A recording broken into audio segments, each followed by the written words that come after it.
ഞാൻ ഉപയോഗിക്കുന്ന ഒരു 8ാമത്തെ വണ്ടിയാണ് ഈ ക്രെറ്റ. പിന്നെ ഈ ബാറ്ററി അടിയിലേക്ക് സസ്പെൻഡ് ചെയ്ത് നിൽക്കുന്നതിന്റെ ഒരു ഗുണം എനിക്ക് തോന്നിയിട്ടുള്ള ഗുണം, ബാറ്ററി ഇലക്ട്രിക് വണ്ടി എടുക്കേണ്ട കാര്യം സംസാരിച്ചപ്പോൾ മകൻ പറഞ്ഞു ഇലക്ട്രിക് വണ്ടി കുറെ ഓടിച്ചാലേക്കും അതൊന്നും നോക്കണ്ട, നമ്മൾ എത്ര ഓടിക്കണോ നോക്കണ്ട. ഇപ്പൊ ഇത്തരം ട്രെൻഡ് അതങ്ങെടുക്കുക, അതങ്ങെടുക്കുക. ഇനി ചിലപ്പോൾ 5 കൊല്ലം വേറെ ട്രെൻഡ് ആവും. അങ്ങനെയൊക്കെ നമുക്ക് നോക്കിയാൽ ഒന്നും മേടിക്കാൻ പറ്റില്ല. എനിക്കിതില് ഈ 2 ഘടകങ്ങളാണ് എനിക്ക് കൂടുതൽ ഇമ്പോർട്ടന്റ് ആയിട്ട് തോന്നിയിരിക്കുന്നത്. ഏറ്റവും value for money concept, value for money മോഡലായിട്ട് എനിക്ക് തോന്നിയിരിക്കുന്നത് ഫുൾ ഓപ്ഷൻ ആണ്. തോന്നി കാരണം 26 lakhs. അപ്പൊ ഈ ബ്ലോവറിന് ഭയങ്കര ഇമ്പോർട്ടൻസ് ആണ് എ സിയുടെ.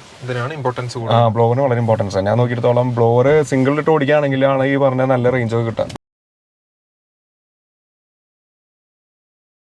അതുപോലെ ഒരു കാര്യമാണ് ഇപ്പം 8000 കിലോമീറ്റർ ആയപ്പോ സർവീസ് എന്തെങ്കിലും ചെയ്തിട്ട് വന്നിട്ടില്ല. അത് ഫസ്റ്റ് സർവീസ് 1500 അതിൽ അവർ വെറുതെ വണ്ടി ചെക്ക് ചെയ്യാൻ മാത്രമേ ഉള്ളൂ. ഇനിയിപ്പോ 10,000 അവർ പറഞ്ഞിരിക്കുന്നത് അലൈൻമെന്റ്, പിന്നെ കാലിബ്രേഷൻ, ടയറിന്റെ കാലിബ്രേഷൻ ഒക്കെ ചെയ്യണമെന്ന് പറഞ്ഞു. കാരണം ഞാൻ ZSEVയുടെ റീസെന്റ് റിവ്യൂ ചെയ്തതിനകത്ത് അതിനകത്ത് ജിനോ ചേട്ടനും വലിയ സർവീസ് കോസ്റ്റ് ഒന്നും ഇല്ലാന്ന് പറഞ്ഞപ്പോൾ എനിക്ക് പേഴ്സണലി പിന്നെ ആ വീഡിയോ കണ്ടതിന് ശേഷം ഒരാൾ മെസ്സേജ് അയച്ചിരുന്നു, ശരിക്കും ഈ കാസിന് സർവീസ് കോസ്റ്റ് ഒരു കൺസേൺ ആയിരിക്കണം എന്ന് പറഞ്ഞിട്ട് പറഞ്ഞിരുന്നു. കാരണം 5,000 7,000 ഒക്കെ സർവീസ് കോസ്റ്റ് ZSEVക്ക് വന്നിട്ടുള്ള ആളുകളുണ്ട്. ഇത് പിന്നെ കഴിഞ്ഞ വീഡിയോയിൽ പറഞ്ഞതുപോലെ സബ്സ്ക്രൈബ് ചെയ്യുന്ന കാര്യം, സബ്സ്ക്രൈബ് ചെയ്തിട്ട് മാത്രം കാണുക. ഇപ്പം തന്നെ ഒന്ന് സബ്സ്ക്രൈബ് ചെയ്തോ. Okay, thank you.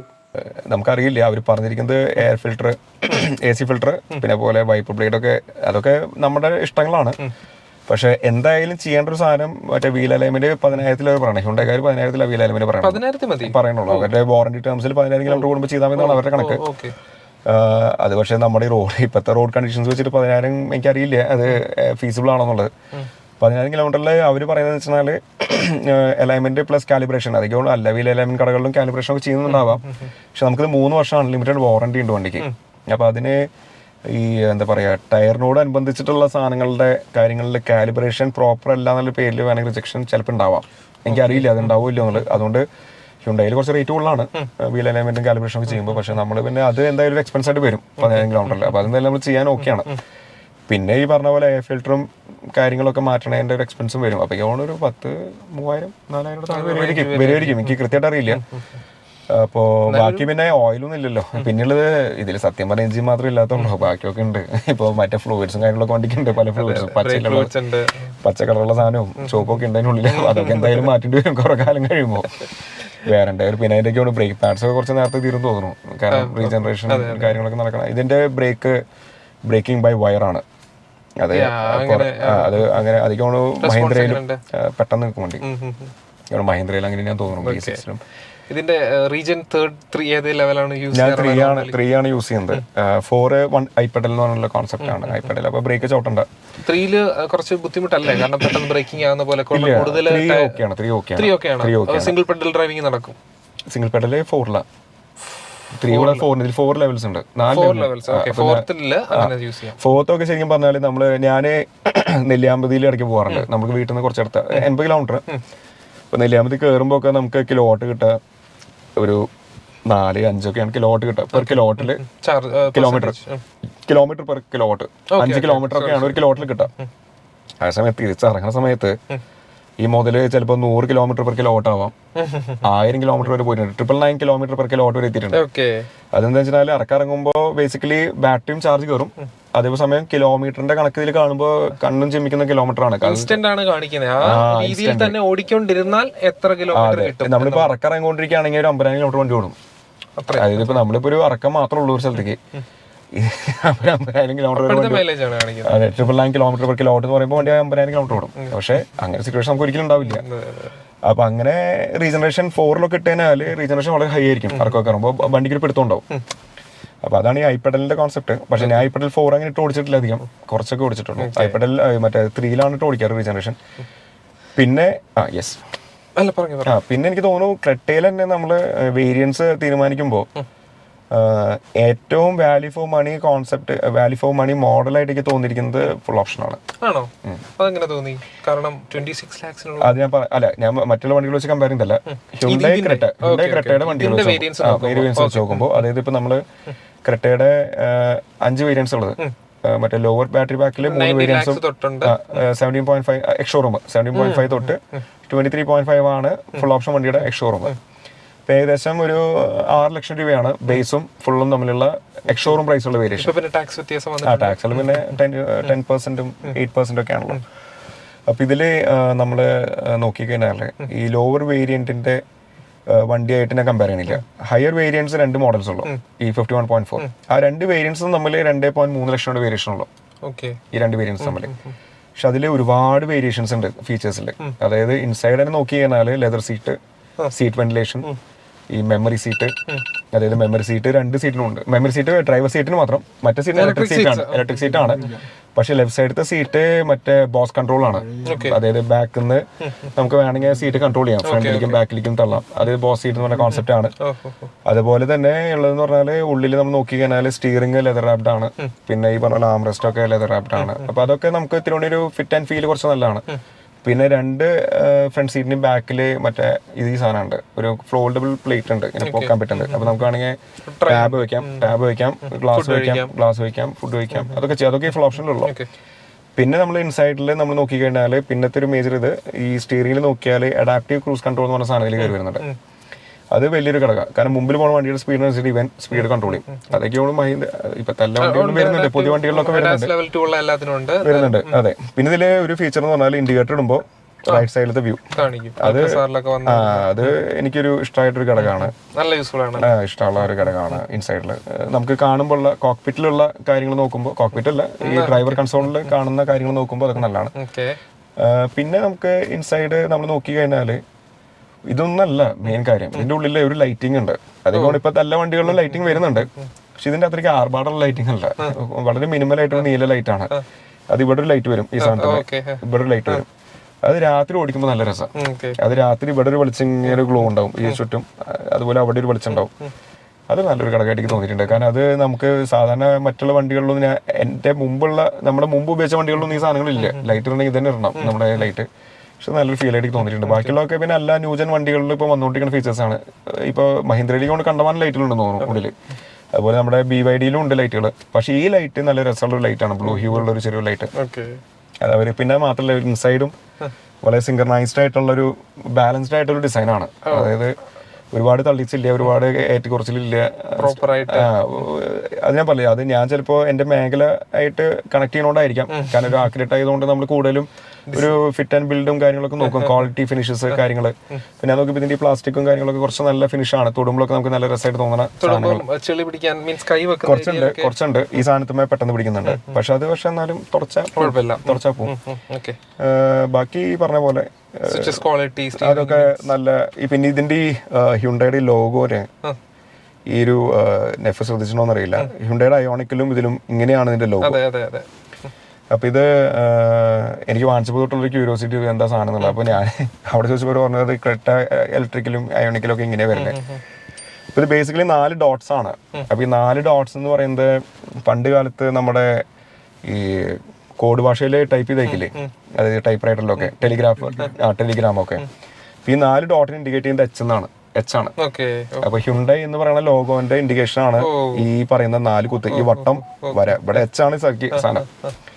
അപ്പൊ അതെനിക്കൊരു നല്ല ഇത് മാത്രമല്ല, ആ എച്ച് ലോഗോ ഭയങ്കര വലുപ്പമാണ് ശരിക്കും ഹ്യുണ്ടൈയുടെ. കുറച്ച് ഓവർ സൈസ്ഡ് ലോഗോ ആണ് അത്. ഫ്രണ്ടിലത്തെ ലോഗോ ഭയങ്കര ഓവർ സൈസ്ഡ് ആണ്.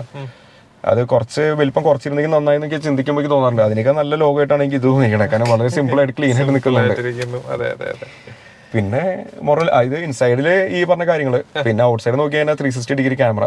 അതിന്റെ ക്വാളിറ്റി ഒക്കെ എങ്ങനെ ഫീൽ ചെയ്തു? ക്വാളിറ്റി ഒക്കെ ആക്ച്വലി നല്ലതാണ്. 360 ഡിഗ്രി ക്യാമറ. ഞാൻ വണ്ടി ഓടിക്കുമ്പോൾ നമ്മളെ ലേബിളും ഫ്രണ്ടിലുണ്ടാവുന്ന ഒരു കൺസേൺ ആണ്, തട്ടില്. അപ്പൊ ഈ സെൻസറും 360 കൂടി ഉള്ള കാരണം, ഫ്രണ്ട് സെൻസേഴ്സും 360 ഉള്ള കാരണം നമുക്ക് കറക്റ്റ് ഇവിടെ കിട്ടും. അതുപോലെ ഇതിൽ ബ്ലൈൻഡ് സ്പോട്ട് ഡിറ്റക്ടർ ഉണ്ട്. അപ്പൊ നമ്മൾ വണ്ടി കയറിക്കൊണ്ടിരിക്കുമ്പോൾ അറിയാണ്ട് ഒരുത്തം വരുന്നുണ്ടെങ്കിൽ വണ്ടി തന്നെ ചവിട്ടി, അതൊക്കെ അഡാസിന്റെ ഫീച്ചേഴ്സ് ആണ്. പിന്നെ ഇതിൽ ഫുൾ ഓപ്ഷൻ വണ്ടിയിലേക്ക് തോന്നുന്നു ഒരു ഫീച്ചർ എന്ന് പറഞ്ഞാൽ വെസ് എന്ന് പറഞ്ഞിട്ട് ഒരു ശബ്ദം ഉണ്ട് വണ്ടിക്ക്. അതെനിക്ക് ഫുൾ ഓപ്ഷൻ വണ്ടിക്ക് മാത്രമേ ഉള്ളൂ എന്ന് തോന്നുന്നുണ്ട്. ഒരു ചെറിയൊരു മൂളിച്ച, അത് സ്പീഡിൽ പോകുമ്പോൾ കിട്ടത്തില്ല, മെല്ലെ പോകുമ്പോൾ ഒരു ശബ്ദം ഉണ്ട് വണ്ടിക്ക്. പിന്നെ ഫ്രണ്ടിലൊരു ഫ്ലാപ്പ് ഉണ്ട്, മറ്റേ എയർ ഫ്ലാപ്പ്, ഒരു എയർ വെന്റ്, ഒരു ഓട്ടോമാറ്റിക് എയർ വെന്റ്. വണ്ടി ഓണാകുമ്പോൾ തന്നെ തോന്നാവും. പിന്നെ ഈ പറഞ്ഞ പോലെ എക്സ്റ്റേണൽ നമ്മൾ നോക്കി കഴിഞ്ഞാൽ 360 ഇതും പിന്നെ ഇവ കാര്യങ്ങൾ ഇതൊക്കെ. പിന്നെ ഒരു ലോഗോ വണ്ടിയുടെ മിററിൽ അടിയിലേക്ക് അടിക്കും ഹ്യുണ്ടൈയുടെ. അപ്പോൾ നമ്മൾ രാത്രിയൊക്കെ വരുമ്പോൾ നമ്മൾ സൈഡിൽ എത്തുമ്പോഴേക്കും തന്നെത്താൻ തുറക്കും. കീ ഉണ്ടെങ്കിൽ പോക്കറ്റിൽ ഡ്രൈവർ ഡോറ് തന്നെത്താൻ മിറർ തുറക്കും. വണ്ടി അൺലോക്ക് ആവില്ല, അതുകൊണ്ട് കീ മറ്റേ ഹാൻഡിൽ പിടിക്കണം, ഹാൻഡിൽ പിടിക്കണം. പക്ഷെ എൻ്റെ മിറർ തുറന്നിട്ട് ആ ലൈറ്റ് അടിക്കും രണ്ട് സൈഡിലും. അപ്പോൾ നമുക്ക് അവിടെ ഒരു വെളിച്ചം കിട്ടും. അപ്പോൾ നമ്മൾ ഈ റെഡ് കാർപ്പറ്റിലൊക്കെ പോയി നിൽക്കുമ്പോൾ ഇങ്ങനെ അടിയിൽ കാണുന്ന പോലെ ഒരു രസമാണ് ഇതൊക്കെ. അത് ഫുൾ ഓപ്ഷണൽ ഫീച്ചറാണ്. അപ്പോൾ ഇവർ ഈ 2,20,000 അല്ലെങ്കിൽ 2.25 ലക്ഷം രൂപയ്ക്ക് ഒരു 10-15 ഫീച്ചേഴ്സ് ഉണ്ട്, ചെന്ന ഫീച്ചേഴ്സ് ഉണ്ട്. പക്ഷേ ഈ ആർട്ടിഫിഷ്യൽ ഈ ലെതറായിട്ട് സീറ്റ് വെന്റിലേഷൻ വരുമ്പോൾ തന്നെ സത്യം പറഞ്ഞാൽ ജസ്റ്റിഫയബിൾ ആയി. ഇതിപ്പോ ഫ്രണ്ടിലത്തെ 2 സീറ്റും ഇലക്ട്രിക് ആണ്. ഇത് 2 പേരെ ഡ്രൈവിംഗ് മോഡിലേക്ക് സേവ് ചെയ്യാം, ഡ്രൈവർ സീറ്റ്, പിന്നെ ഈ ലെതർ സീറ്റ്, പിന്നെ ഈ വെന്റിലേഷൻ സീറ്റ്, അതൊക്കെ വരുമ്പോൾ തന്നെ പിന്നെ ഈ 360 ഡിഗ്രി ക്യാമറ വരുമ്പോൾ തന്നെ നമുക്ക് ആ പൈസ വാല്യൂ ആണ്. പിന്നെ അത് കൂടാതെ പിന്നെ അഡീഷണൽ നമുക്ക് ഈ പറഞ്ഞ പോലെ ഈ ട്രേ, അതൊക്കെ നമുക്ക് ആവശ്യമില്ലാത്തതാണ് ബാക്കിലത്തെ. പിന്നെ ചാർജിങ് പോർട്ട് ഉണ്ടല്ലോ, ചാർജിങ് ഉണ്ട്. അത് വെഹിക്കിൾ ടു ലോഡ് എന്ന് പറഞ്ഞിട്ട് നമുക്ക് വണ്ടി ടു വണ്ടി വേണമെങ്കിൽ ചാർജ് ചെയ്യാം. പക്ഷെ അതിനൊരു ലിമിറ്റ് ഉണ്ടെന്ന് തോന്നുന്നു. ഇത്ര കിലോവാട്ട് വരെ പ്രൊവൈഡ് ചെയ്യുള്ളൂ പുറത്തേക്ക്. ലാപ്ടോപ്പ് ചാർജ് ചെയ്യാം, ലാപ്ടോപ്പ് വാക്യൂം ക്ലീനർ കണക്ട് ചെയ്യാം. അപ്പോൾ നമുക്ക് ക്ലീനിങ്ങിന്റെ സമയത്തൊക്കെ വാക്യൂം ക്ലീനർ കണക്ട് ചെയ്യാം. നമ്മൾ വീട്ടിൽ യൂസ് ചെയ്യുന്ന വാക്യൂം ക്ലീനർ ഇത് കണക്ട് ചെയ്യാം, അതൊക്കെ വർക്ക് ചെയ്യും. പിന്നെ എത്ര കിലോവാട്ട് വരെ പോകുന്നൊക്കെ അറിയില്ല, പക്ഷെ വാക്യൂം ക്ലീനേഴ്സ് ഒക്കെ വർക്ക് ചെയ്യുന്നുണ്ട്, അതൊക്കെ വർക്ക് ചെയ്യുന്നുണ്ട്. അല്ല അത് കത്തിക്കാം. അപ്പോ അങ്ങനെ രീതിയിൽ നോക്കുമ്പോൾ കുറെയൊക്കെ നല്ല വാല്യൂ ഫോർ മണി. അപ്പോൾ ടോപ്പ് വേരിയന്റ് തന്നെയാണെന്നാണ് പറയുന്നത്. അതെ, അത് സ്ട്രെച്ച് ചെയ്യാൻ പറ്റുന്ന ആൾക്കാർക്ക് വാങ്ങാൻ പറ്റുകയാണെങ്കിൽ അതാണ് ഏറ്റവും നല്ല ഓപ്ഷൻ. പിന്നെ ഓരോ ആൾക്കാരുടെയും ഒരു റീച്ച് ഉണ്ടല്ലോ. ഇപ്പൊ നമ്മൾ ഓൾറെഡി 20-21 വരെ മനസ്സിൽ കണ്ടിട്ടുണ്ടായിരുന്നു, ഇലക്ട്രിക് വണ്ടി അല്ല പെട്രോൾ വണ്ടി എടുക്കുകയാണെങ്കിൽ. അപ്പൊ അവിടെ നിന്ന് ഒരു 3-4 ലക്ഷം നമ്മൾ എങ്ങനെയൊക്കെ നെക്കി പിഴിഞ്ഞ് എത്തിക്കാം, അത് നെക്കി പിഴിഞ്ഞ് എത്തിച്ചാണ്. പക്ഷെ അതേസമയം ഒരു നെക്സോൺ മേടിക്കുന്ന ആളുടെ അടുത്ത് ക്രെറ്റ മേടിക്കാൻ പറഞ്ഞാൽ ചിലപ്പോൾ ഒറ്റയടിക്ക് 10 ലക്ഷം കൂടുതൽ കൊടുക്കേണ്ടി വരും. അപ്പൊ അവർക്ക് സമയത്തോളം നെക്സോൺ ആയിരിക്കും അവർ വാല്യൂ ഫോർ മണി. ഇപ്പൊ എന്താ പറയാ, ബെൻസിന്റെ ഇലക്ട്രിക് മേടിക്കണവന് അവന്റെ വാല്യൂ ഫോർ മണി 1.5 കോടി വണ്ടിയായിരിക്കും. അപ്പൊ വാല്യൂ ഫോർ മണി ഡിപ്പെൻഡ്സ്, ഓരോ ആൾക്കാരുടെയും കപ്പാസിറ്റി അല്ലെങ്കിൽ അവരുടെ ഒരു ബൈയിങ് കപ്പാസിറ്റി അനുസരിച്ച് മാറിക്കൊണ്ടിരിക്കും. നമ്മൾ ഏകദേശം കാർ സ്റ്റാർട്ട് ചെയ്ത് AC ഇട്ടിരിക്കാൻ തുടങ്ങിയിട്ട് 1 മണിക്കൂറായെന്ന് തോന്നുന്നു. എത്ര % 1 മണിക്കൂർ ഇട്ടപ്പം ആയിട്ടുണ്ടാവും? ഏകദേശം ഒരു 4%. 4%? 1 hour ചാർജ്. അതിപ്പോ നമ്മള് ബ്ലോവർ ഇട്ടിരിക്കുന്നത് 1 ബ്ലോവർ. വെന്റിലേറ്റഡ് സീറ്റ്സ് ഓൺ ആണ്. വെന്റിലേറ്റഡ് സീറ്റ്സ് ഓൺ ആണ്. പക്ഷെ ബ്ലോവർ 1 ഇറങ്ങുന്നത്. ബ്ലോവറിന് ഭയങ്കര ഇമ്പോർട്ടൻസ് ഉണ്ട്. AC ബ്ലോവർ ടെമ്പറേച്ചറിനേക്കാൾ കൂടുതൽ ഉപരി ബ്ലോവറിന് ഇമ്പോർട്ടൻസ്. കാരണം ടെമ്പറേച്ചർ ഒരു 21-23 വരെ പോയാലും റേഞ്ചിൽ വലിയ മാറ്റം ഉണ്ടാവില്ല. അതേസമയം ടെമ്പറേച്ചർ ഒരു 24 ബ്ലോവർ 1-2 ആയാലും ഒറ്റയടിക്ക് ഇവിടെ ഒരു 14 കിലോമീറ്റർ കുറയും. അതിപ്പോൾ വേണമെങ്കിൽ നെഫിനെ നോക്കിയാണ്. ഇപ്പോൾ ബ്ലോവർ നിൽക്കുന്നത് 1 ഇതിപ്പോൾ ഞാൻ ബ്ലോവർ 2 ഇവിടെ നിൽക്കുന്നത് 358 കിലോമീറ്റേഴ്സ് ആണ്. ഓക്കെ, അതിപ്പോൾ ഞാൻ ബ്ലോവർ 2 ആക്കാണ്. അത് നോക്കിയാൽ 353 ആയി. ഇനി ബ്ലോവർ 3 ആക്കുമ്പോൾ 347 ആയി. ബ്ലോവർ 4 ആക്കുമ്പോൾ 343 ആയി. ഏകദേശം 337 ആയി. അതായത് നമ്മളിപ്പോൾ 4 ബ്ലോവറിന്റെ ഇത് കൂടുമ്പോൾ ടെക്നിക്കലി നോക്കിയാൽ ഏകദേശം ഒരു 20 കിലോമീറ്റർ വേരിയേഷൻ വന്നു. അപ്പൊ ഈ ബ്ലോവറിന് ഭയങ്കര ഇമ്പോർട്ടൻസ് ആണ് AC യുടെ. ബ്ലോവറിന് വളരെ ഇമ്പോർട്ടൻസ് ആണ്. ഞാൻ നോക്കിയിടത്തോളം ബ്ലോവർ സിംഗിൾ ഇട്ട് ഓടിക്കുകയാണെങ്കിലാണ് ഈ പറഞ്ഞ നല്ല റേഞ്ച് ഒക്കെ കിട്ടുക. നമ്മൾ ബ്ലോവർ അതേസമയം ബാക്കിലേക്ക് ബ്ലോവർ മാത്രമല്ല. അപ്പൊ ബാക്കിലത്തെ ആൾക്ക് തണുപ്പ് കിട്ടണമെങ്കിൽ ബ്ലോവർ മിനിമം ഒരു 2-3 ഇട്ടണം. ഫ്രണ്ടിൽ മാത്രം ആളുള്ള വെച്ചാൽ ബ്ലോവർ 1 കുഴപ്പമില്ല, തണുപ്പുണ്ട്. പക്ഷേ ബാക്കിലത്തെ ആൾക്കാർക്ക് കിട്ടണമെങ്കിൽ 2 അല്ലെങ്കിൽ 3 ഇടണം. പിന്നെ ഈ ടെമ്പറേച്ചർ നമ്മൾ 23 താഴെ കുറഞ്ഞുകൊണ്ടിരിക്കുമ്പോൾ 1 കിലോമീറ്റർ വെച്ച് വേരിയേഷൻ ഉണ്ടാവും. 23 വീതം എത്രയായാലും വ്യത്യാസമില്ല. അത് ചില ആൾക്കാർ AC തണുപ്പ് കൂട്ടാനായിട്ട് ചെയ്തിട്ട് ബ്ലോവർ കുറയ്ക്കുന്നവരുണ്ട്. അതും നല്ലതാണ്. പക്ഷെ നമുക്ക് പേഴ്സണലി നമുക്ക് തണുപ്പ് ഒരു 22-23 ഒക്കെയാണ് നമ്മുടെ ഒരു ടെമ്പറേച്ചർ, അങ്ങനെയാണ്. അപ്പൊ അങ്ങനെ നോക്കിയിട്ടാണ് ഈ കണ്ടീഷൻസ്. അപ്പം നമ്മൾ ചോദിക്കാൻ വന്നത് ബാറ്ററിയുടെ കുറേ കാര്യങ്ങൾ നമ്മൾ പറഞ്ഞു. ഈ ക്രെറ്റ EVയിൽ വേറൊരു കാര്യം ഇവിടെ ഉണ്ട്, ബാറ്ററിക്ക് താഴെ പ്രൊട്ടക്ഷനോ കവറോ ഒന്നും വന്നിട്ടില്ല. ആ ഒരു കാര്യത്തിനെ എങ്ങനെ പറയാൻ പറ്റുന്നു? അതിന്റെ ബെറ്റർ ആണോ അതോ മോശമാണോ? വെള്ളത്തിൽ കൂടെ ഒക്കെ പോകുമ്പോൾ ടെൻഷൻ വരാറുണ്ടോ? കല്ലൊക്കെ തട്ടാറുണ്ടോ? മീൻസ് കല്ലുള്ള വഴികളിലൂടെ ഒക്കെ പോകുമ്പോൾ അതിൻ്റെ ഒരു ടെൻഷൻ വരാറുണ്ടോ? എന്താണ് അതിനെപ്പറ്റി പറയാനുള്ളത്? ബാറ്ററി അടിയിലേക്ക് സസ്പെൻഡ് ചെയ്ത് നിൽക്കുന്നുണ്ട്. ബാറ്ററി സസ്പെൻഡ് ചെയ്ത് നിൽക്കാന്ന് പറഞ്ഞാൽ ഏകദേശം നമ്മൾ ബാറ്ററിയുടെ അടിയിലേക്ക് 20 സെന്റിമീറ്ററോളം ക്ലിയറൻസ് ഉണ്ട്. അത് ബാറ്ററിയുടെ കനം ഏകദേശം ഒരു 6 സെന്റിമീറ്റർ 7 സെന്റിമീറ്റർ ഉണ്ട്. അപ്പൊ നമ്മൾ നോക്കുമ്പോൾ വണ്ടിയുടെ ആക്ച്വൽ ബോഡിന്ന് ഏകദേശം ഒരു 27 സെന്റിമീറ്ററോളം ക്ലിയറൻസ് ഉണ്ട് ഭൂമിയിലേക്ക്. അല്ല, ഭൂമി സെൻസ് എവിടെ പാർക്ക് ചെയ്യണം ലെവലിൽ നമുക്ക് 27 സെന്റിമീറ്റർ ക്ലിയറൻസ് ഉണ്ട്. അപ്പൊ അത് എന്നെ സമയത്തോളം ഇത്രയും കിലോമീറ്റർ ഓടിയുണ്ടെങ്കിൽ തന്നെ ഞാൻ പല റോഡിലൂടെ വണ്ടി ഓടിച്ചിട്ടുണ്ട്. ഇപ്പൊ നമ്മുടെ കേരളത്തിലത്തെ റോഡുകൾ ഓടിക്കാന്ന് പറഞ്ഞാൽ kind of A semi of റോഡാണ്. സെമി എന്ന് പറയാം. ഇപ്പൊ നമ്മുടെ വളരെ മോശമാണ്. അപ്പൊ അങ്ങനത്തെ റോഡുകളിൽ പോയിട്ടൊന്നും അടി തട്ടിയിട്ടില്ല വണ്ടിയുടെ. പിന്നെ ഈ ബാറ്ററി അടിയിലേക്ക് സസ്പെൻഡ് ചെയ്ത് നിൽക്കുന്നതിന്റെ ഒരു ഗുണം, എനിക്ക് തോന്നിയിട്ടുള്ള ഗുണം, ബാറ്ററി ചൂടാവല് കുറച്ച് കുറയും. ഒരു എയർ മൂവ്മെന്റ് ഉണ്ടാവും. കവറിംഗ് ഇല്ലാത്തതുകൊണ്ട് എനിക്ക് തോന്നിയിട്ടുള്ളതാണ്. അത് കമ്പനിക്കാർ പറഞ്ഞൊന്നല്ല, അത് എന്റെ ഒരു കോമൺ സെൻസ് വെച്ച് ഞാൻ ചിന്തിച്ചപ്പോൾ തോന്നിയാണ്. കാറ്റ് കൊണ്ടുകൊണ്ടിരിക്കുക. അതേസമയം ചൂടാവും ചെയ്യും വണ്ടി. ഇപ്പോൾ നമ്മളിപ്പോൾ ഒരു ടാറിട്ട റോഡിലാണ് വണ്ടി പാർക്ക് ചെയ്തെന്ന് വെച്ചാൽ ആ ടാറിൽ നിന്നുള്ള ചൂടൊക്കെ കയറിയിട്ട് ബാറ്ററി ചൂടാവും. പക്ഷെ അതേസമയം ഒരു എയർ ബ്ലോയിങ് ഉണ്ടാവും. അപ്പൊ ചൂട് അങ്ങനെ നിൽക്കത്തില്ലേ. ഇപ്പൊ നമ്മളൊരു സാധനം നമ്മൾ പുറത്ത് നിൽക്കുമ്പോൾ ചെറിയ കാറ്റുണ്ടെങ്കിൽ നമുക്ക് ചൂട് അങ്ങനെ ഫീൽ ചെയ്യില്ല. ഹ്യൂമിഡിറ്റി അല്ലേ കൂടുതൽ ഫീൽ ചെയ്യുക ചില സ്ഥലങ്ങളിൽ. അപ്പൊ അങ്ങനെ നോക്കുമ്പോൾ അത് നല്ലതായിട്ട് തോന്നി. പിന്നെ എന്തെങ്കിലും കാരണവശാൽ ബാറ്ററിയിൽ ചെറിയൊരു പുകച്ചലോ അല്ലെങ്കിൽ എന്തെങ്കിലും ഒരു മിസ് ഹാപ്പ് കണ്ടാൽ, അല്ലെങ്കിൽ ഒരു തട്ട് കിട്ടി, അത് അടിയിൽ ഷീൽഡ് ഉണ്ട്, ഒരു ചെറിയ ഷീൽഡ് ഉണ്ട് ബാറ്ററി അടിയിൽ. പക്ഷെ എന്നാലും നമ്മൾ നോക്കുമ്പോൾ ബാറ്ററി തൂങ്ങി നിൽക്കുന്നത്. പക്ഷെ എന്നാലും നമുക്ക് എന്തെങ്കിലും ഒരു മിസ് ഹാപ്പ് ഉണ്ടെങ്കിൽ നമുക്ക് പെട്ടെന്ന് ചിലപ്പോൾ ഒന്ന് കുനിഞ്ഞ് നോക്കിയാൽ കാണാം. മറ്റുള്ള വണ്ടികളിലല്ലാതെ സീൽഡാണ്, നമുക്ക് ഒന്നും കാണാൻ പറ്റില്ല. പിന്നെ ഈ ബാറ്ററി അഴിച്ചുകൊണ്ട് പോകാനൊന്നും പറ്റത്തില്ല. ഏകദേശം 700 കിലോ വെയിറ്റ് ഉണ്ട് ഈ സാധനം. അപ്പൊ കള്ളന്മാർ വന്നിട്ട് ഇത് അഴിച്ചുകൊണ്ട് പോകാനൊന്നും പറ്റുന്നില്ല. വണ്ടിയിൽ എടുക്കാൻ 4 ബോൾട്ടുമ്പോൾ 8 ബോൾട്ടുമ്പോഴാണ് നിൽക്കുന്നത്. നമുക്ക് ആ ബോൾട്ടൊക്കെ കാണാടിയില്ലേ.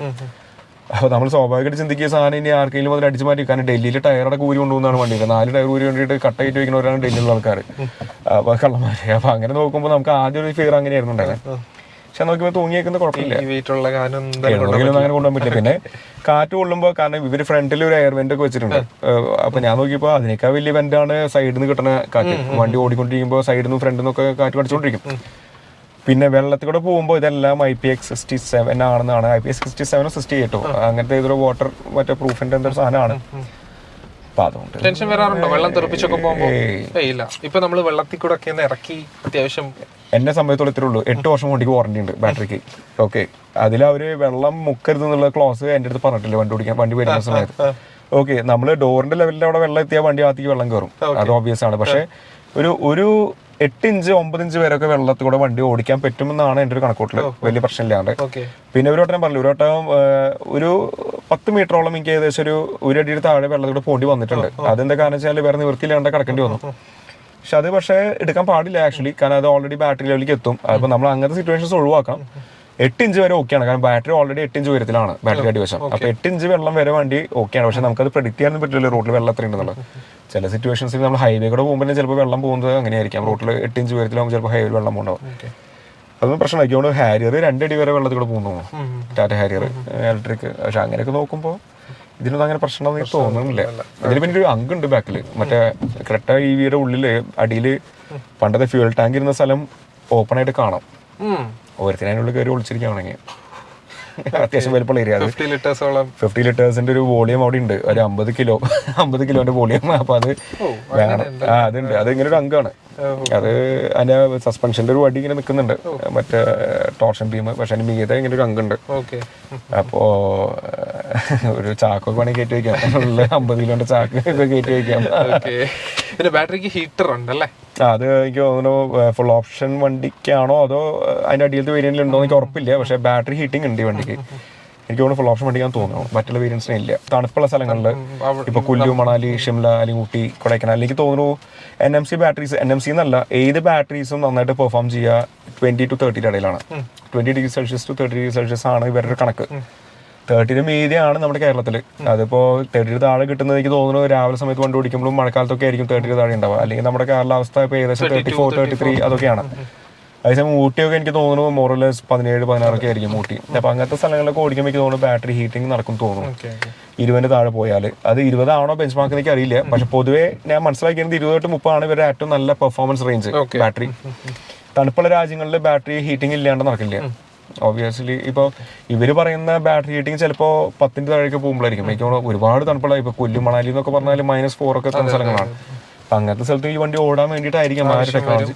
കേരളത്തിൽ നമുക്കൊന്നും ബാറ്ററി ഹീറ്റിംഗിന്റെ ടെക്നോളജി വേണ്ടി എനിക്ക് തോന്നില്ല. അതിനുള്ള ഹീറ്റ് നമുക്ക് തന്നെ കിട്ടുന്നുണ്ട് പുറത്തുനിന്ന്. അതൊന്നും ബാറ്ററി ഹീറ്റിംഗ് അത് കൂളിങ്ങിന്റെയും പരിപാടി ഉണ്ടെന്നുണ്ട്. ഇവർ ഓൾറെഡി എനിക്ക് തോന്നുന്നു ഒരു കൂളിംഗ് ടെക്നോളജി ഉണ്ട് ഈ വണ്ടിക്ക്. അതായത് നമ്മുടെ കുറച്ച് കറണ്ട് ഓൾറെഡി ബാറ്ററിയിൽ ഉണ്ടാവാൻ തന്നെയാണ്. പക്ഷെ ബാറ്ററിന് കൂൾ ചെയ്യാനും എന്തൊരു പരിപാടി നടക്കണ്ടോ എന്ന് സംശയമുണ്ട് നല്ല ചൂടുള്ള സമയത്ത്. അതും ഉണ്ടെന്ന് തോന്നുന്നു ഈ വണ്ടിക്ക്. അത് കൂടുതൽ ടെക്നിക്കൽ കാര്യങ്ങൾ എനിക്ക് അറിയില്ല. പക്ഷേ അങ്ങനെയല്ല, ആ കാര്യങ്ങളെ കുറിച്ച് ടെക്നിക്കലി കുറെ കാര്യങ്ങൾ ഏതായാലും അറിഞ്ഞു. ഇനി ഫാദർ ഈ വണ്ടി യൂസ് ചെയ്യുന്നുണ്ടെന്ന് പറഞ്ഞില്ലേ, അപ്പൊ ഫാദറിനോടുകൂടെ നമുക്ക് കുറച്ച് കാര്യങ്ങളൊന്ന് ചോദിച്ചു ചോദിക്കാം. ബാക്കിലാണ് ഇരിക്കുന്നത്, കാരണം നമുക്ക് മഴയായതുകൊണ്ട് പുറത്തുനിന്ന് ഷൂട്ട് ചെയ്യാനുള്ള നിർവാഹം ഇല്ലാത്തത് കൊണ്ട് നമ്മൾ അകത്തിരുന്ന് അങ്ങ് ഷൂട്ട് ചെയ്യാണ്. Hello, welcome. അങ്കിളുടെ പേരും എന്ത് ചെയ്യുമായിരുന്നു എന്നുള്ളതൊക്കെ? എൻ്റെ പേര് ആന്റണിറ്റോ. ഓക്കെ, അതും ഒരു വെറൈറ്റി നെയിമാണ്. അതെ, വെറൈറ്റി നെയിമാണ്. ഞാൻ ഓറിയന്റൽ ഇൻഷുറൻസ് കമ്പനിയിൽ നിന്ന് റിട്ടയർ ചെയ്ത സീനിയർ മാനേജറാണ്. ഓക്കെ, 10 കൊല്ലമായി റിട്ടയർമെൻ്റ് ആയിട്ട്. ഓക്കെ. ഞാൻ ഉപയോഗിക്കുന്ന ഒരു 8ാമത്തെ വണ്ടിയാണ് ഈ ക്രെറ്റ. അപ്പോൾ 8 തരം വണ്ടികളും നമ്മൾ സ്വന്തമായിട്ട് ഉപയോഗിച്ചിട്ടുണ്ട്. അപ്പോൾ ഈ വണ്ടി എടുക്കുന്നതിൻ്റെ ഒരു പ്രധാന കാരണം ഇതിൻ്റെ ടെക്നിക്കലായിട്ടുള്ള ബാക്കിയുള്ള ആസ്പെക്ട്സ് നോക്കുന്നതിന് മുമ്പ് വണ്ടി കാണാൻ എങ്ങനെയുണ്ട് അതാണ് ഞാൻ ആദ്യം നോക്കുക. പുറത്തുനിന്ന് നോക്കി കഴിഞ്ഞ് ഈ വണ്ടി കാണുമ്പോൾ കാണാൻ ഭംഗിയുണ്ടോ, ഈ വണ്ടിയിൽ യാത്ര ചെയ്യുമ്പോൾ നമുക്കൊരു ഒരു ബുദ്ധിമുട്ട് അങ്ങനെ ഒരു പ്രശ്നമുണ്ടോ, അത് മൊത്തം ഞാൻ നോക്കും ആദ്യം. അതിനുശേഷം വണ്ടി ഡ്രൈവിംഗ് സീറ്റിൽ കയറും, ലെഫ്റ്റ് ഫ്രണ്ട് സീറ്റിൽ കയറും, ബാക്കിൽ കയറും. ഈ കാര്യങ്ങളൊക്കെ എനിക്ക് ഹൈറ്റ് ഒരു 5, 10, 11 ഉണ്ട്. അപ്പോൾ ഇത്രയും ഹൈറ്റുള്ള ഒരാൾക്ക് വളരെ കംഫർട്ടബിളായിട്ട് കയറാൻ ഇറങ്ങാൻ പറ്റുന്നുണ്ടോ എന്നാണ് ഞാൻ ആദ്യം നോക്കുക. കാരണം ബാക്കി കാര്യങ്ങളൊക്കെ മെക്കാനിക്കൽ സൈഡൊന്നും ഞാൻ നോക്കാറില്ല. അതൊക്കെ എത്രയും അവർ നമുക്ക് ഓടിക്കാം, അതിന് കുഴപ്പമൊന്നുമില്ല. എന്നിരുന്നാൽ കൂടി ഈ വണ്ടിയുടെ പ്രത്യേകത ഞാൻ കണ്ടത്, എത്ര ദൂരം ഞാൻ ഈ വണ്ടി കൊണ്ട് ഓടിച്ചിട്ട് മറ്റേ നെല്ലിയാമ്പതി പോയിട്ടുണ്ട്. ഞാൻ ഓടിച്ചിട്ട് നെല്ലിയാമ്പതി വരെ പോയിട്ടുണ്ട്. അപ്പൊ നമ്മൾ എത്ര ദൂരം വണ്ടി ഓടിച്ചാലും നമ്മളിപ്പോൾ 60, 70, 80 പോയാൽ നമുക്ക് അങ്ങനെ ഒരു ഫീലിംഗ് തോന്നില്ല. ആദ്യത്തെ കാര്യം 80 പോണേ അല്ലെങ്കിൽ 90 പോണേ നമുക്ക് തോന്നില്ല. രണ്ടാമത്തെ കാര്യം, നമുക്ക് ക്ഷീണം എന്നുള്ളത് തീരെ അറിയില്ല. ഇതിൽ പ്രത്യേകത എന്താ വെച്ചാൽ ഇതിന്റെ ഈ front and forward and reverse ഒരു നോബ് എന്ന് പറയുന്നത് സ്റ്റിയറിംഗിലാണ്.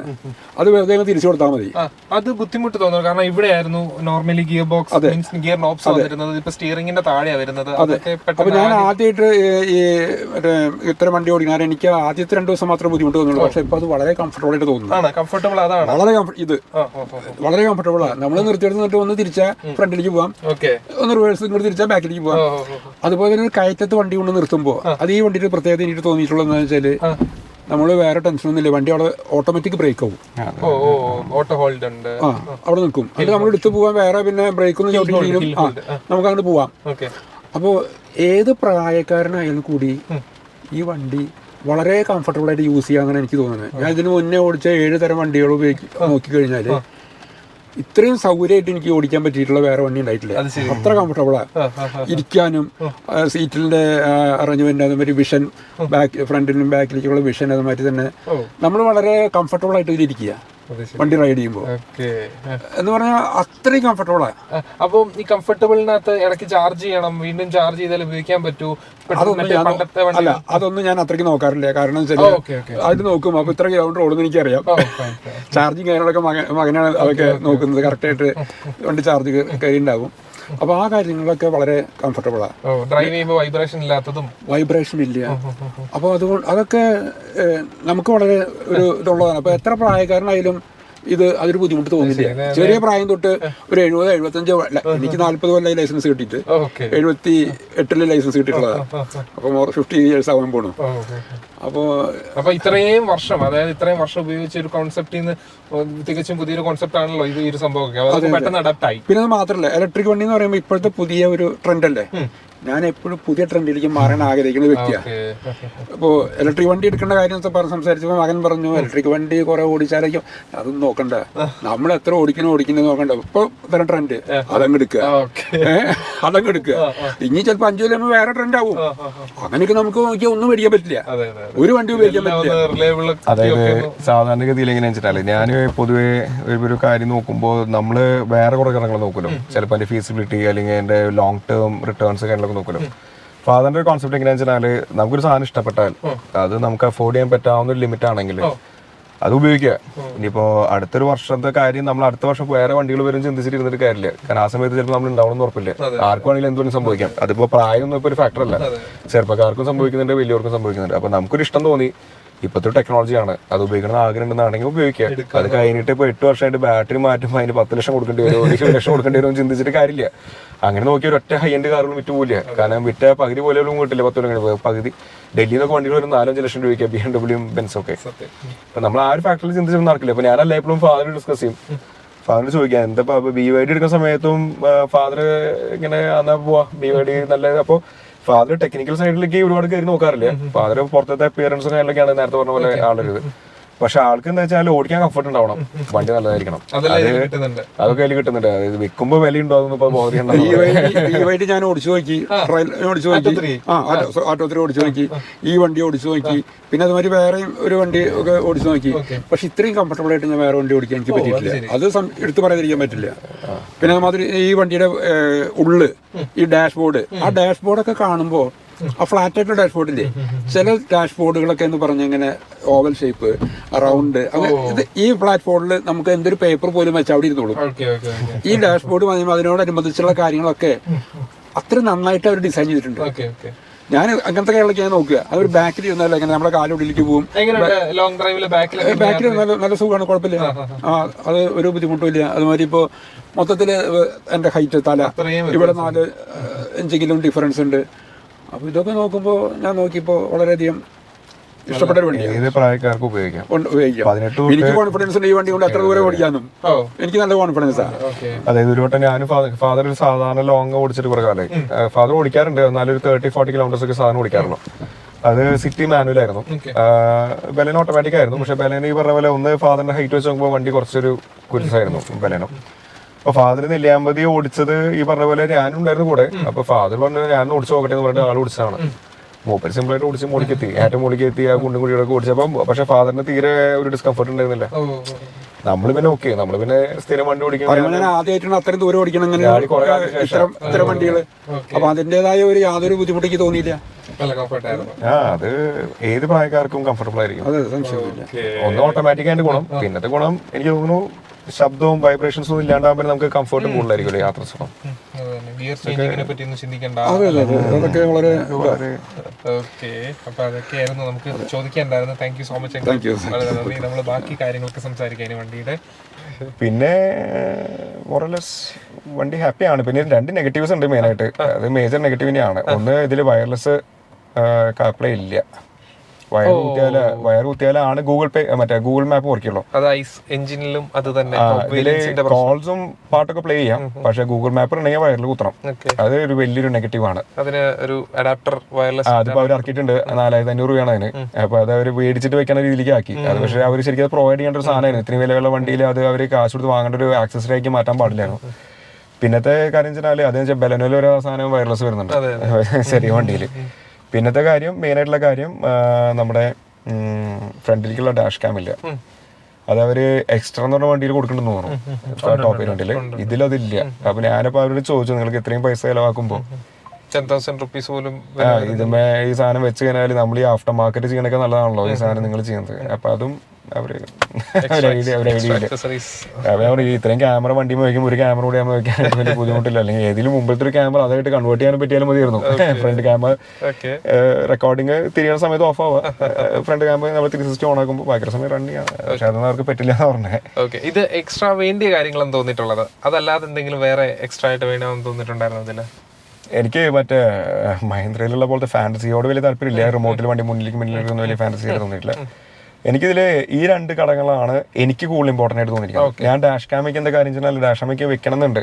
പക്ഷേ ബാക്കിലേക്ക് ഡാഷ് ക്യാം കൊണ്ടുപോകണമെങ്കിൽ ഇതിൽക്കൂടെ വലിച്ച് ഫ്രണ്ടിലേക്ക് വെക്കണമെങ്കിൽ ഇതൊക്കെ ഊരിയിട്ടൊക്കെ വെക്കണം എന്നൊക്കെ പറഞ്ഞേ. അപ്പൊ എനിക്ക്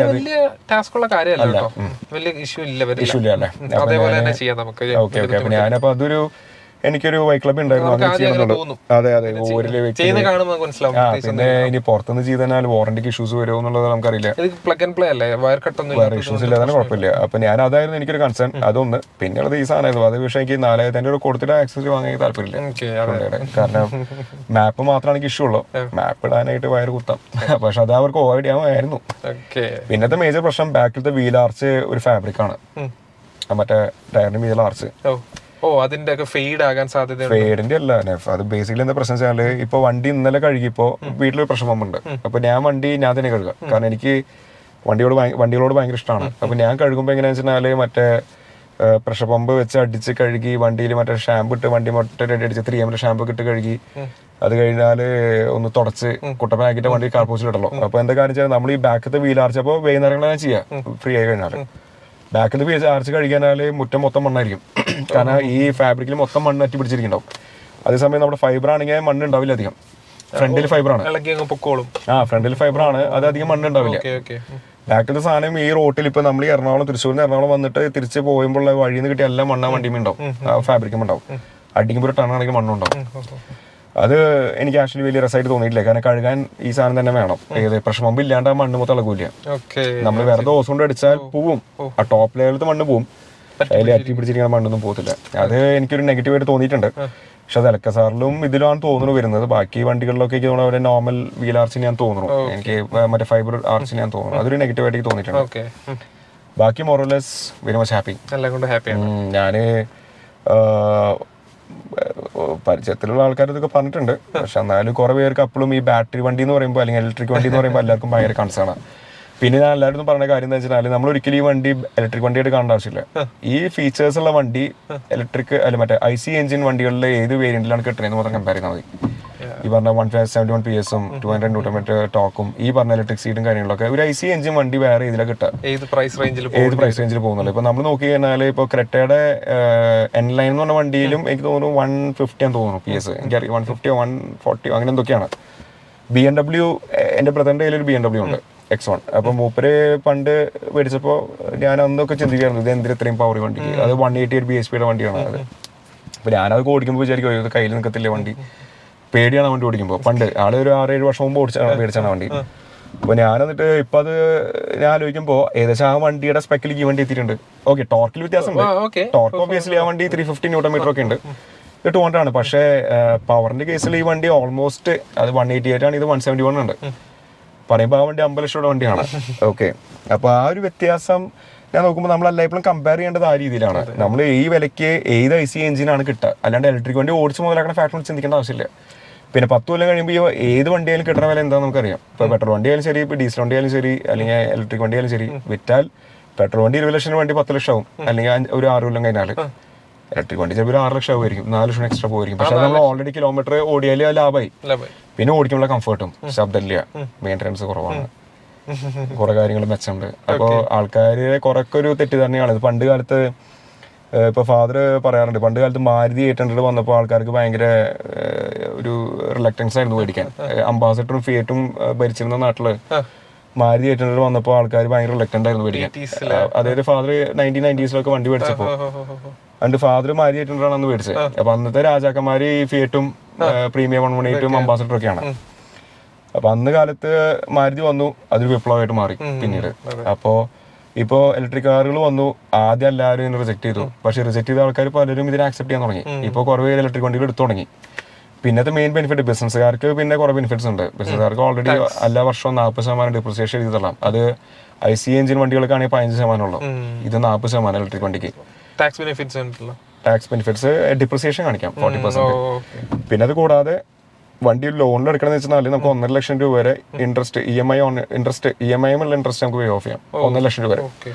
അപ്പൊ നമ്മളൊരു 20 ലക്ഷം രൂപ ലോൺ എടുക്കണമെങ്കിൽ നമുക്കൊരു 1.5 ലക്ഷം രൂപ ഇൻട്രസ്റ്റ് ആണ് വിചാരിക്കുക, അല്ലെങ്കിൽ 2 ലക്ഷം ഇൻട്രസ്റ്റ് ആണ് വിചാരിക്കുക. അതിൽ 1.5 ലക്ഷം നമുക്ക് ഓൾറെഡി ഡിറക്റ്റ് ചെയ്യാം.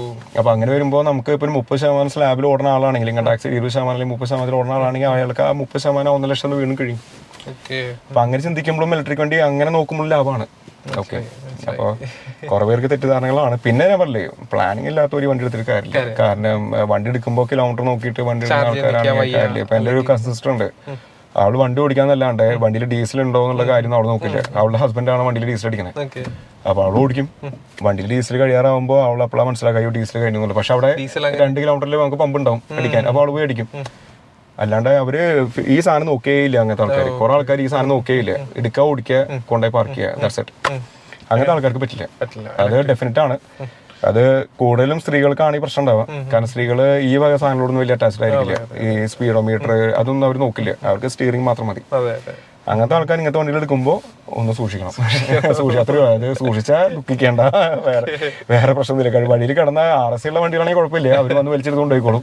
പക്ഷെ RS ഇല്ലെങ്കിൽ പെട്ടു പോകുമ്പോൾ, കാരണം ആരുടെയാണെന്ന് കറണ്ട് ഒരു വീട്ടിൽ കുറച്ച് കറണ്ട് തരുമെന്ന് പോലും ചോദിക്കാൻ പറ്റില്ല, ആരും തരില്ല. പെട്രോളൊക്കെ ആണെങ്കിൽ നമുക്ക് പെട്രോൾ ക്യാനിൽ മേടിച്ചൊന്ന് ഒഴിക്കാൻ വിചാരിക്കാം. ഇത് ആ ഏർപ്പാട് നടക്കില്ല, അതുകൊണ്ട് കുറച്ച് പ്ലാനിങ് വേണം.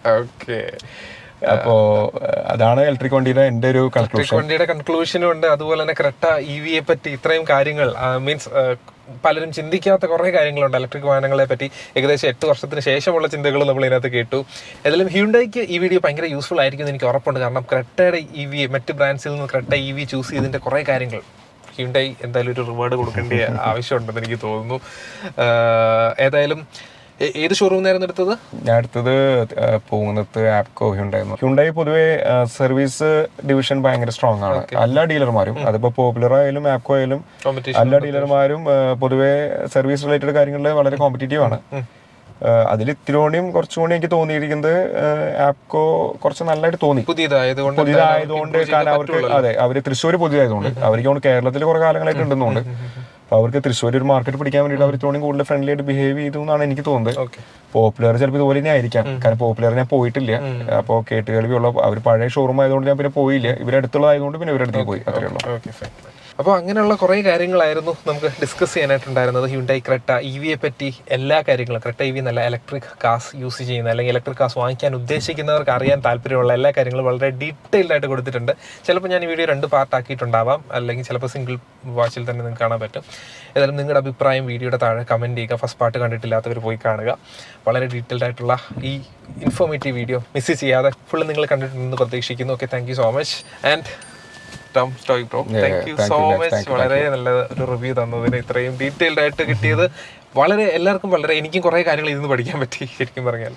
ഞാൻ ഒരു പോയിന്റ് ഇതിൽ പറയാം. ഞാൻ EV വണ്ടികളെ കുറിച്ചിട്ട് കൂടുതൽ ചിന്തിക്കാൻ കാരണം നെഫിന്റെ ഒരു വീഡിയോ തന്നെയാണ്. നെഫ് ഒരു ഫോട്ടോഗ്രാഫറിന്റെ ഒരു വീഡിയോ ചെയ്തിട്ടുണ്ടായിരുന്നില്ലേ, BYD Atto 3. അപ്പൊ പുള്ളിക്കാരന്റെ ആ ഒരു ഇന്റർവ്യൂ ആണ് ഫസ്റ്റ് ഞാൻ ഒരു BYD Atto 3യുടെ ഇന്റർവ്യൂ അത് നെഫിന്റെ ആയിരുന്നു. അപ്പൊ അന്ന് പുള്ളിക്കാരന്റെ സംസാരം നല്ല നോളജബിൾ ആയിരുന്നു. ഹൃത്തിക് എന്ന് പറഞ്ഞ പയ്യന്റെ സംസാരം നല്ല നോളജബിൾ ആയിരുന്നു. കാരണം പുള്ളിക്കാരൻ കുറെ കാര്യങ്ങൾ പറഞ്ഞപ്പോഴാണ് എനിക്കും കുറച്ച് ചിന്തിക്കാനുണ്ടായത്. അങ്ങനെയാണ് ഞാൻ പിന്നെ കൂടുതൽ എക്സ്പ്ലോർ ചെയ്യാൻ തുടങ്ങിയതിനെ കുറിച്ചിട്ട്. അങ്ങനെയാണ് BYD Atto 3 ലാൻഡ് ചെയ്തത്. ഓക്കെ, അപ്പോൾ അത് കഴിഞ്ഞിട്ട് ആ പയ്യൻ വീണ്ടും സീലോ ഏതൊരു വണ്ടി എടുത്തിട്ടും എനിക്ക് തോന്നുന്നു ഡെഫ് ചെയ്തിട്ടുണ്ടെന്ന് തോന്നുന്നു. അപ്പോൾ ആ വീഡിയോസ് ഞാൻ കണ്ടിരുന്നു. അപ്പോൾ സത്യം പറഞ്ഞാല് ഒരു ആംഗിളിൽ ചിന്തിച്ചാല് നിങ്ങളും ഒരു ഘടകമാണ് ഈ വണ്ടി എടുത്തതില്. കാരണം വെച്ചാൽ നമുക്കൊരു ചെറിയൊരു, കാരണം ഞാനിത് എടുക്കുന്ന സമയത്ത് എനിക്ക് സത്യം പറഞ്ഞാൽ ഒരു ബേസ് ഉണ്ടായിരുന്നില്ല ഇത് അന്വേഷിക്കാനായിട്ട്. കാരണം എന്റെ ഫ്രണ്ട് സർക്കിളില് നെക്സോൺ അതുപോലെ പഞ്ച് ടാറ്റയുടെ വണ്ടികളാണ്, രണ്ടും ഉപയോഗിക്കുന്ന ആൾക്കാരുണ്ട്. പക്ഷെ അവർക്ക് അത്രയ്ക്ക് വലിയ സാറ്റിസ്ഫൈഡ് ആയിരുന്നില്ല. കാരണം അതെന്താ കാരണം വെച്ചാൽ അതുകൂടി ഞാൻ പറയാം. അതായത് ടാറ്റ ഒരുപാട് വണ്ടികൾ ഇറക്കുന്നുണ്ട്. അപ്പൊ ഒരുപാട് വണ്ടികളിൽ 10% വണ്ടികൾ ചിലപ്പോൾ കംപ്ലൈന്റ് വരാം. അതേസമയം ഇപ്പോൾ ഹ്യുണ്ടായും ഈ MGയും ഇവരെല്ലാം കൂടി ഇപ്പൊ MG ഒക്കെ ഇപ്പൊ കയറി മറ്റേ വിൻസറൊക്കെ വന്നതിന് ശേഷം. പക്ഷെ മുമ്പ് MG ZS മാത്രമുള്ള സമയത്ത് ഹ്യുണ്ടായുടെ കോണയും ഇതെല്ലാം കൂടിയിട്ട് അവരുടെ ചിലപ്പോൾ ഒരു 50% പോലും എത്തുണ്ടാവില്ല ഓവറോൾ സെയിൽസിൽ. അപ്പൊ നമ്മൾ നോക്കുമ്പോൾ അവരുടെ 10% വണ്ടികളാണ് പുറത്ത് കംപ്ലൈന്റ് ആയിട്ട് കാണുന്നത്. ഇവരുടെ വണ്ടികളുടെ റേഷ്യോ വളരെ കുറവാണ്. അപ്പൊ ഈ റേഷ്യോയിൽ കംപ്ലൈന്റ് വരുന്ന വണ്ടികളുടെ ആൾക്കാർ ചിലപ്പോൾ ഇതിന് പിന്നാലെ ഒന്നും പോകണ്ടാവില്ല. ശരിക്കും പറഞ്ഞ സിമ്പിൾ ആയിട്ട് പറയുകയാണെങ്കിൽ ടാറ്റ 1000 വണ്ടി ഇറക്കുന്നതിൽ 100 വണ്ടി കംപ്ലൈന്റ്, ബാക്കി ബ്രാൻഡ്സ് 100 വണ്ടി ഇറക്കുന്നതിൽ 10 വണ്ടി. മൊത്തത്തിൽ നോക്കുമ്പോൾ ടാറ്റയുടെ 100 വണ്ടി കംപ്ലൈന്റ് ഉണ്ട്, മറ്റേ ഇതിന്റെ ഈ ബ്രാൻഡിന്റെ 10 വണ്ടി കംപ്ലൈന്റ് ഉള്ളൂ. അതുകൊണ്ട് പിന്നത്തെ ഒരു കാര്യം എന്താ വെച്ചാൽ മെയിൻ കാര്യം ടാറ്റ ഇറക്കുന്ന വണ്ടികൾ ബഡ്ജറ്റ് ഓറിയന്റഡ് വണ്ടികളാണ്. ഇപ്പൊ നമ്മൾ പഞ്ചൊക്കെ നോക്കി കഴിഞ്ഞാൽ 10 ലക്ഷം 11 ലക്ഷം റേഞ്ച്. അതെ, അപ്പൊ അത് എടുക്കുന്ന ആൾക്കാരുടെ സെഗ്മെന്റ് എന്ന് പറഞ്ഞാൽ കൂടുതലും അവരെ സമയത്തുള്ളത് ഹാർഡ് ഏൺഡ് മണിയാണ്. കാരണം അവര് അങ്ങനെ ഒരു വണ്ടി എടുക്കണമെങ്കിൽ അവര് അതിന്ന് ലാഭം ഉണ്ടാക്കിയിട്ട് ബിസിനസ്സിലോ അല്ലെങ്കിൽ വേറെ എന്തെങ്കിലും കാര്യം മെച്ചമുണ്ടാവുന്ന കരുതി ഓടുന്ന ആൾക്കാരാണ്. അതേസമയം ഇപ്പൊ ഈ ഹ്യുണ്ടായുടെ കോണ, ഇതിന് മുമ്പ് ഉണ്ടായിരുന്ന കോണ അല്ലെങ്കിൽ ഹ്യുണ്ടായുടെ അയോണിക് അല്ലെങ്കിൽ MGയുടെ ZS ഒക്കെ എടുക്കുന്ന പറഞ്ഞാൽ അത്യാവശ്യം ഫിനാൻഷ്യലി സ്റ്റേബിൾ ആയിട്ടുള്ള ആൾക്കാർ വേറെ വണ്ടി വീട്ടിലുണ്ടാവും. മിക്കവരും അങ്ങനെ ആയിരിക്കും. അല്ലെങ്കിൽ ഒറ്റയ്ക്ക് വണ്ടിയുള്ളവരാവും അവർ. പക്ഷെ ഇതിന് പിന്നാലെ നടക്കില്ല. കംപ്ലൈന്റ് അല്ലെങ്കിൽ ഒരു വീഡിയോ ഇടാനോ അല്ലെങ്കിൽ കംപ്ലൈന്റ് പോയിട്ട് ഷോറൂം പോയിട്ട് അടി ഉണ്ടാക്കാനോ അവർക്ക് നേരില്ല. മറ്റൊരെന്ന് പറഞ്ഞാല് അവരെ സമയത്തോളം അവർക്ക് അതൊരു ഉപജീവന മാർഗമായിരിക്കാം ചിലപ്പോൾ വണ്ടി. അത് നമ്മളവർ കുറ്റം പറ്റുക കാര്യമില്ല. അവര് അഫോർഡബിൾ പ്രൈസിൽ 10 ലക്ഷം എന്ന് പറഞ്ഞാൽ ഒരു ബലേനോന്റെ റേറ്റ് ആണ്. അല്ലെങ്കിൽ വേണ്ട, ഒരു സാധാ പെട്രോൾ വണ്ടി 10 ലക്ഷം രൂപയ്ക്ക് കിട്ടുന്ന വണ്ടിയുടെ ഫീച്ചേഴ്സ് ഒക്കെ ഒരു 10 ലക്ഷം രൂപ കൊടുക്കുന്നുണ്ട്. അതും ആ വണ്ടികൾ 1,60,000 കിലോമീറ്റർ ഓടിക്കാൻ നേരത്തെ സ്കൂട്ടറിന് പറഞ്ഞ അതേ കോൺസെപ്റ്റ് ആണ്. ആ വണ്ടി കളയാം. കാരണം 1 കിലോമീറ്ററിന് 5 രൂപ വരും പെട്രോൾ വണ്ടി. അപ്പോൾ 10 ലക്ഷം രൂപ ഇലക്ട്രിക് വണ്ടി എടുക്കുമ്പോൾ 1,60,000 കിലോമീറ്റർ വാറണ്ടി പീരീഡിൽ ഓടി കഴിഞ്ഞാൽ 8 ലക്ഷം രൂപയിൽ പെട്രോൾ അടിച്ചതിന് തുല്യമാണ്. വില കൂടിയ ഇലക്ട്രിക് വണ്ടികൾ ഓടിച്ച് മുതലാക്കാൻ എളുപ്പമല്ല. പക്ഷെ ചെറിയ വണ്ടികൾ ഓടിച്ച് മുതലാക്കാനൊന്നും ചിന്തിച്ചിട്ട് എടുക്കുന്നവരായിരിക്കും പലരും. അപ്പൊ അവർക്കൊരു കംപ്ലൈന്റ് വരുമ്പോൾ താങ്ങാൻ പറ്റത്തില്ല. കാരണം 2 ആഴ്ച വണ്ടി വർക്ക്ഷോപ്പിൽ കൊണ്ടുവരണം. അതും ആ വർക്ക്ഷോപ്പിൽ ചിലപ്പോൾ അങ്ങനത്തെ ഒരു 50 വന്നിട്ടുണ്ടാവും. കാരണം അത്രയും സെയിൽസ് ഉള്ള ഒരു ഡീലർ ആകുമ്പോൾ അപ്പൊ അവർ കുറ്റം പറഞ്ഞിട്ട് കാര്യമില്ല ടാറ്റേൻ്റെ ഒന്നും. ടാറ്റ അതിനുശേഷം ഇൻഫ്രാസ്ട്രക്ചർ അവർക്കില്ല, ഷോറൂമുകളുടെ എണ്ണം കുറവാണ്. അപ്പൊ അവർക്ക് തോന്നുന്നു ഇലക്ട്രിക് വണ്ടികൾക്കായിട്ട് സെപ്പറേറ്റ് ഒരു ഷോറൂം സ്റ്റാർട്ട് ചെയ്തെന്ന് തോന്നുന്നു. അപ്പോൾ അതാണ് മെയിൻ കാര്യം. പിന്നെന്താ കാര്യം വെച്ചാൽ ഇലക്ട്രിക് വണ്ടികൾ എന്ന് പറയുമ്പോൾ അധികം ഗാഡ്ജറ്റ്സ് ഇല്ല, എല്ലാം സോഫ്റ്റ്വെയർ ആണ്. ഒരു സോഫ്റ്റ്വെയർ ഗ്ലിച്ച് വന്നാൽ മതി പണി മാറാൻ. ഓക്കെ, ഈ സോഫ്റ്റ്വെയർ ഗ്ലിച്ചുകൾ പ്രഡിക്റ്റബിൾ അല്ല. അതിപ്പോ ഹ്യുണ്ടായിൽ വരുമോ ഇല്ലയോ എന്ന് നമുക്ക് പറയാനും പറ്റില്ല. ഇപ്പൊ വന്നു കഴിഞ്ഞാല് സമയം ഉണ്ടെങ്കിൽ നമ്മൾ പോയിട്ട് അടി ഉണ്ടാക്കും, സമയം ഇല്ലെങ്കിൽ നമ്മൾ എന്ത് വിചാരിക്കുക, എന്തെങ്കിലും ആവട്ടെ വിചാരിക്കുക. അപ്പൊ നമ്മളിൽ വേറൊരു വണ്ടി ഉണ്ടെങ്കിൽ നമ്മളത് കൊണ്ടു നടക്കും. സമയം കുറച്ച് ചെലവാക്കാൻ സമയമുള്ളവരാണെങ്കിൽ പോയിട്ട് അടി ഉണ്ടാക്കും, അത് വീഡിയോ ആയിട്ട് വരും. അപ്പോൾ അതിനെ കുറിച്ച് നെഗറ്റിവിറ്റി വരും. അത്രയുള്ള എൻ്റെ കോൺസെപ്റ്റ്. അല്ലാണ്ട് എല്ലാ ഇലക്ട്രിക് വണ്ടികളും മോശമൊന്നുമില്ല, ടാറ്റയുടെ വണ്ടികൾ മോശമെന്ന് പറയാനൊന്നും ഇല്ല. ടാറ്റയുടെ വണ്ടികൾ നല്ല തന്നെയാണ്. ഇപ്പൊ എൻ്റെ വേറൊരു ഫ്രണ്ട്, എൻ്റെ ക്ലയന്റ് ടാറ്റയുടെ പഞ്ച് ഉപയോഗിക്കുന്നുണ്ട്. മൂപ്പര് വളരെ ഹാപ്പിയാണ്, ഒരു പ്രശ്നമില്ല. ഒത്തിരി പേരുണ്ട് ഹാപ്പിയാണ്. അതേ പറഞ്ഞു 10% വണ്ടികൾ കംപ്ലൈന്റ് വരുമായിരിക്കും. അതിപ്പോ നമുക്ക് കിട്ടുന്ന വണ്ടി കഷ്ടകാലത്തിന് ചിലപ്പോൾ എന്തെങ്കിലും ഗ്ലിച്ച് ഉണ്ടാവാം. ഇതൊക്കെ റോബോട്ടിക്സും കാര്യങ്ങളൊക്കെ അല്ല ചെയ്യുന്നത്. ഒരു വയർ കുത്തുന്നതിൽ ചിലപ്പോൾ കുത്തിയിട്ടുണ്ടാവില്ല പ്രോപ്പറായിട്ട്. അതൊക്കെ എല്ലാം ഇവർക്ക് നോക്കി ചെക്ക് ചെയ്യാൻ പറ്റില്ലല്ലോ വണ്ടി. അതൊക്കെ പിന്നെ വണ്ടി ഓടുമ്പോൾ തന്നെ കംപ്ലൈന്റ് അറിയാമല്ലോ. ഇത് കുറവ് പ്രൊഡക്ഷൻ ആയതുകൊണ്ട് അല്ലാതെ നമ്മൾ സൂക്ഷ്മമായിട്ട് നോക്കുന്നുണ്ടാവും. വില കൂടിയ വണ്ടികൾ അവർ ഇത്തവണ സൂക്ഷ്മതയോടെ നോക്കുന്നുണ്ടാവും. അല്ലെങ്കിൽ അതിന്റെ റോബോട്ടിക്സും കുറച്ച് വില കൂടിയ റോബോട്ടിക്സ് ആയിരിക്കും, മറ്റേത് കുറച്ച് വില കുറഞ്ഞ റോബോട്ടിക്സ് ആയിരിക്കും. കാരണം ഇപ്പൊ ഒരു തമിഴൻ വന്നിട്ട് 10 മണിക്കൂർ വർക്ക് ചെയ്യുന്നതും നമ്മൾ 1 മണിക്കൂർ പറമ്പിൽ വർക്ക് ചെയ്യുന്നതും തമ്മിൽ വ്യത്യാസമുണ്ട്. കാരണം അവന്റെ 10 മണിക്കൂർ അവന് ഫുൾ എഫിഷ്യന്റ് ആയിട്ട് ചെയ്യാൻ പറ്റില്ല. നമ്മൾ പക്ഷേ 1 മണിക്കൂർ ചിലപ്പോൾ നന്നായി ചെയ്യും, കാരണം നമ്മൾ ആ 1 മണിക്കൂർ ചെയ്യണുള്ളൂ. അത്രയുള്ള ഡിഫറൻസ്, വ്യത്യാസം. അതിന് വളരെ നന്ദി, കുറേ കാര്യങ്ങൾ അറിയാൻ പറ്റി. വളരെ താങ്ക് യു സോ മച്ച്. ഇതുപോലുള്ള യൂസ്ഫുൾ റിവ്യൂസിനായിട്ടൊക്കെ നമ്മുടെ ചാനൽ സബ്സ്ക്രൈബ് ചെയ്യാനായിട്ട് മറക്കുന്നത്. ഇലക്ട്രിക് കാസിൻ്റെ പല റിവ്യൂസും നമ്മൾ ചെയ്തിട്ടുണ്ട് നമ്മുടെ ചാനലിൽ, അതെല്ലാം ഒന്ന് പോയി ചെക്ക് ചെയ്യുക. അപ്പോൾ നമ്മൾ പുതിയ ഇതുപോലുള്ള ഇൻഫോർമേറ്റീവ് കണ്ടൻസ് ആയിട്ട് നമ്മൾ വീണ്ടും വരുന്നതായിരിക്കും. ഫസ്റ്റ് പാർട്ട് കണ്ടിട്ടില്ലാത്തവർ പോയി കാണുക. പുതിയ വീഡിയോ ആയിട്ട് നമ്മൾ വീണ്ടും വരുന്നതായിരിക്കും. അതായിരിക്കും ഗുഡ് ബൈ.